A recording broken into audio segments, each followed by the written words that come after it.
खुद से जीतने वालों को मेरा सलाम। एक सबसे जरूरी बात इकिगाई कहती है कि जवानी में डाली गई छोटी छोटी आदतों का प्रभाव पूरे जीवन पड़ता है। इस वीडियो में हम देखेंगे इकिगाई से ली गई 7 आदतें जो आप जल्द से जल्द अपना सकते हो।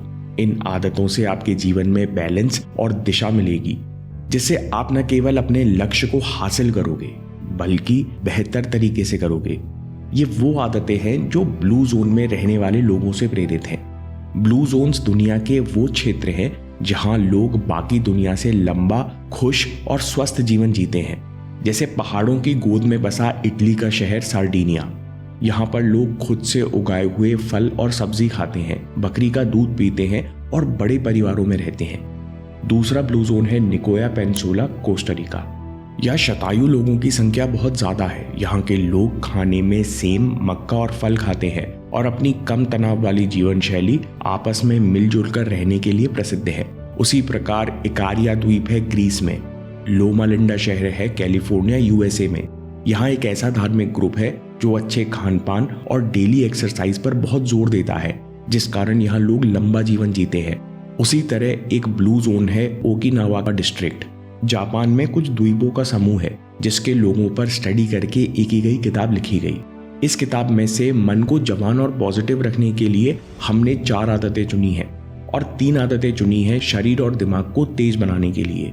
मन को ऊर्जावान और पॉजिटिव बनाए रखने की आदत से शुरू करते हैं। इकिगाई की पहली सीख कहती है कि स्ट्रेस लेकर काम करने की आदत मत डालो। अमेरिकन कल्चर है कि वो हर काम स्ट्रेस लेकर करते हैं।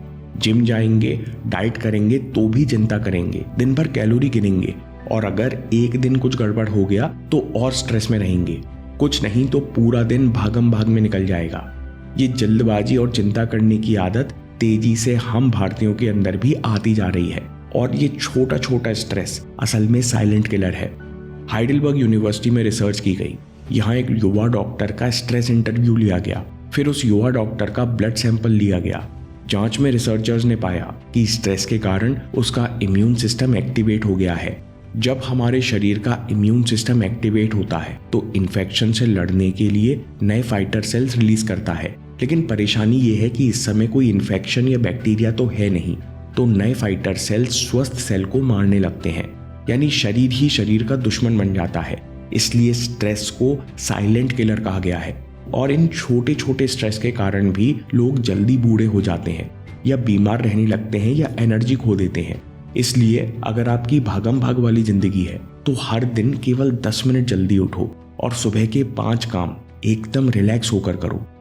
आपको काम करते समय मन की शांति महसूस होना चाहिए।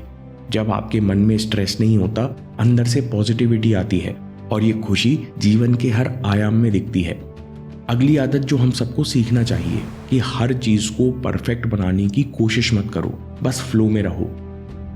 शाम परफेक्ट होनी चाहिए, म्यूजिक और खाना परफेक्ट होना चाहिए तो ही मुझे खुशी मिलेगी। अगर इन सब बातों में कुछ भी बिगड़ गया तो मेरा मूड खराब हो जाएगा। ये भी वेस्टर्न कंसेप्ट है जो हम नौजवान उधार ले रहे हैं। वहीं ओकिनावा के लोग डूबकर काम करने के लिए प्रसिद्ध है। बुजुर्ग घंटों गार्डनिंग करते हैं, तो कोई बड़े ध्यान से खाना बनाता है, तो कोई बड़े ध्यान से साफ सफाई का काम करता है। ये लोग जो भी करते हैं उसमें खो जाते हैं, इसलिए खुश रहते हैं। आप खुश होना चाहते हो तो दिन में कई बार फ्लो स्टेट में जाओ। फ्लो स्टेट यानी वो स्थिति जहां प्रेजेंट एक्शन के अलावा कोई चीज मायने नहीं रखती। आपका फोकस और एक्शन एफर्टलेस हो जाता है और फ्लो स्टेट में जाने के बाद ही आपके अंदर से बहुत सारी क्वालिटीज बाहर निकल कर आती हैं। जब आप कंसंट्रेशन से काम करते हो तो मन शांत होता है और अपने आप अंदर से खुशी महसूस होती है।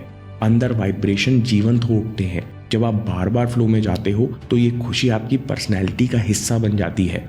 ओकिनावा के लोगों से और हम अपनी संस्कृति से भी सीख सकते हैं कि खुशी परफेक्ट जाम या शाम से नहीं, बल्कि अंदर मन की शांति से आती है। इसलिए हर दिन फ्लो स्टेट में जाने का अभ्यास करो। हर छोटी बड़ी चीज को डूब कर करो, जल्दी ही इसकी आदत पड़ जाती है। अगली सीख जो हम इकिगाई किताब और ओकिनावा के लोगों से सीख सकते हैं कि मुश्किल को स्वीकार करो और मुस्कुराओ। ओकिनावा डिस्ट्रिक्ट में कई रेस्टोरेंट्स हैं, लेकिन एक भी बार नहीं है, क्योंकि लोग मानते हैं कि खुश होने के लिए, एंजॉय करने के लिए इन्हें शराब की नहीं बल्कि मेंटल स्ट्रेंथ की जरूरत है। ओकिनावा छोटा सा रिमोट आइलैंड है कई सारी सुविधाएं जो शहर और बस्ती में हमको आसानी से मिल जाती हैं, वो यहाँ नहीं मिलती। जीवन कठिन है, मेहनत करना पड़ता है, लेकिन फिर भी यहाँ के लोग खुश हैं, क्योंकि ओकिनावा में एक प्रसिद्ध कहावत है कि पहले रियलाइज करो कि तकलीफ है, परेशानी है, फिर इसे स्वीकार करो कि परेशानी है और फिर मुस्कुराओ। ऐसा करने से मेंटल टफनेस बढ़ती है, इसलिए सारे कठिन काम स्माइल करते हुए करो। अगली आदत जो हम अपनी जीवन शैली में अपना सकते हैं कि अच्छे दोस्त बनाओ और दोस्ती निभाओ। ओकिनावन्स दोस्ती निभाने पर, एक दूसरे की सहायता करने पर बहुत जोर देते हैं। दुनिया में कई गांवों में, कई जगहों पर ऐसा होता आया है कि जब गांव में कोई बड़ा काम होता है, जैसे नहर बनानी है या कुआं खोदना है, तो उसके लिए पूरा गांव मिलकर काम करता है, सामान भी जुटाता है। ओकिनावा के लोग इस कंसेप्ट को अलग लेवल पर ले गए। यहाँ विभिन्न घरों से 5 बच्चों का एक ग्रुप या माउई बनाया जाता है। ये ग्रुप बच्चों का दूसरा परिवार होता है। ये बच्चे साथ खेलते, सामान बांटते हैं, एक दूसरे को पढ़ाते हैं, एक दूसरे की मदद करते हैं। ये ग्रुप, ये दोस्ती 90 साल रहती है। अच्छे दोस्तों में 2 क्वालिटीज होती हैं। आप उन्हीं लोगों को सच्चा दोस्त मानते हो जिन पर आप भरोसा करते हो और जिनकी आप इज्जत करते हो।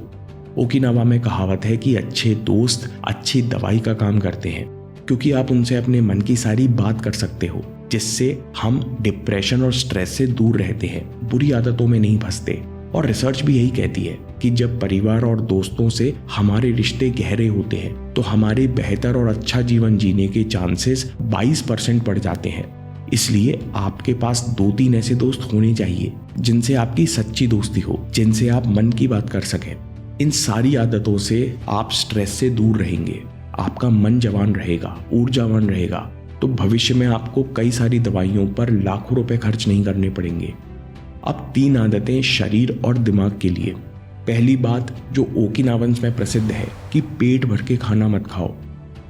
वर्ल्ड वॉर 2 में यहाँ 2 लाख यानी शहर के 70% लोगों की जान गई और उसके बाद कई समय तक यहाँ भूखमरी और गरीबी रही।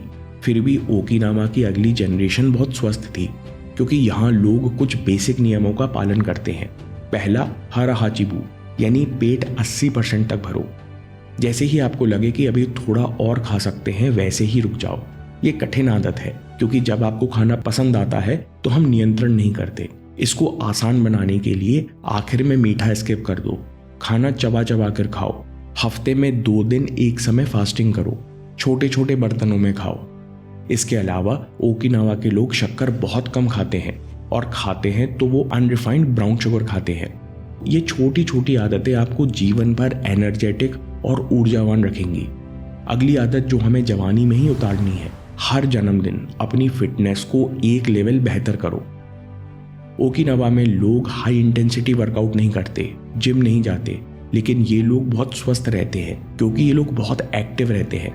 ओकिनावा में जवान से लेकर 100 साल के बुजुर्ग लोग सब अधिकतर जल्दी उठते हैं, दूर तक चलते हैं और अधिकतर काम पर जाने के लिए साइकिल चलाते हैं। ये लोग शाम को टीवी नहीं देखते, बल्कि दोस्तों के साथ नाच गाना करते हैं, यानी दिन भर किसी न किसी बहाने एक्टिव बने रहते हैं। रिसर्च में देखा गया कि 30 मिनट तक बैठे रहने से आपके मेटाबॉलिज्म की स्पीड 90% तक गिर जाती है। यानी इसका मतलब है कि आपके शरीर में आलस बढ़ता है और सेहत गिरती है। इसलिए आप भी छोटी छोटी चीजें कर सकते हो। लिफ्ट की जगह सीढ़ियों का प्रयोग करो, गाड़ी पार्किंग में दूर खड़ी करो, यानी आपको ज्यादा चलना पड़े। लेट कर टीवी मोबाइल मत देखो, ब्रेक मिले तो पार्क या छत पर घूमो। छोटी छोटी आदतों को अपनाओ। इसलिए दोस्तों, हर साल अपने जन्मदिन का टारगेट बनाओ और अच्छी आदतों के द्वारा अपनी फिटनेस का लेवल बढ़ाते जाओ। इससे आपके जीवन के कई आयामों पर गहरा असर पड़ेगा। अगली आदत दिमाग को तेज रखने के लिए है कि नई चीजें सीखते रहो। जब हम अपने कंफर्ट जोन से बाहर जाकर कुछ सीखते हैं तो परेशानी होती है, लेकिन इससे ब्रेन में नए न्यूरॉन्स बनते हैं और पुराने न्यूरॉन्स नए पैटर्न से कनेक्ट होते हैं। इसलिए जब आप कुछ नया सीखते हो तो आपका दिमाग जवान रहता है। आप सुडोकू पजल सॉल्व करना, चेस खेलना, नई भाषा सीखना, कुछ म्यूजिक इंस्ट्रूमेंट बनाना, कुछ ना कुछ सीखते रहो। इससे आपका दिमाग जवान रहता है और बेहतर तरीके से काम करता है। समरी, मन को ऊर्जावान बनाने के लिए सबसे पहली बात कि स्ट्रेस लेकर काम करने की आदत छोड़ दो। बस हर दिन 10 मिनट जल्दी उठो और सुबह के 5 काम एकदम रिलैक्स होकर करो। दूसरी बात, हर चीज परफेक्ट बनाने की कोशिश मत करो, बस फ्लो में रहो। तीसरी बात, मुश्किल को स्वीकार करो और मुस्कुराओ, ऐसा करने से बहुत मेंटल स्ट्रेंथ बढ़ती है। चौथी बात, अच्छे दोस्त बनाओ और दोस्ती निभाओ, क्योंकि अच्छे और सच्चे दोस्त आपका स्ट्रेस दूर करते हैं। अब शरीर को ऊर्जावान बनाए रखने के लिए पहली बात, पेट भरकर खाना मत खाओ। इसके लिए आखिर में मीठे को स्किप कर दो, खाना चबा चबा कर खाओ। हफ्ते में 2 दिन एक समय फास्टिंग करो, छोटे छोटे बर्तनों में खाओ। दूसरी बात, छोटी छोटी आदतों के द्वारा हर जन्मदिन अपनी फिटनेस को एक लेवल बेहतर करो। छोटी आदतें इसलिए कि आपकी फिटनेस का लेवल जिंदगी भर बढ़ा रहे। और आखिर में नई चीजें सीखते रहो, इससे दिमाग तेज और अलर्ट रहता है। नेवी सील में एक नियम होता है, रूल ऑफ 7, जो कहता है कि अगर आपका दिमाग थक गया है तो इसका मतलब है कि अभी आप 7 गुना और आगे जा सकते हो। अगले वीडियो में देखिए नेवी सील माइंडसेट, गोल के लिए काम कैसे करते रहें और खुद को कभी हारने की इजाजत ना दें। और याद रखिए, आपके समय से कोई वीडियो, कोई ऐप, कोई न्यूज़ कीमती नहीं है। मैं काम के किस्से लाता रहूंगा। हिम्मत, हरकत, होशियारी, हम जीतेंगे।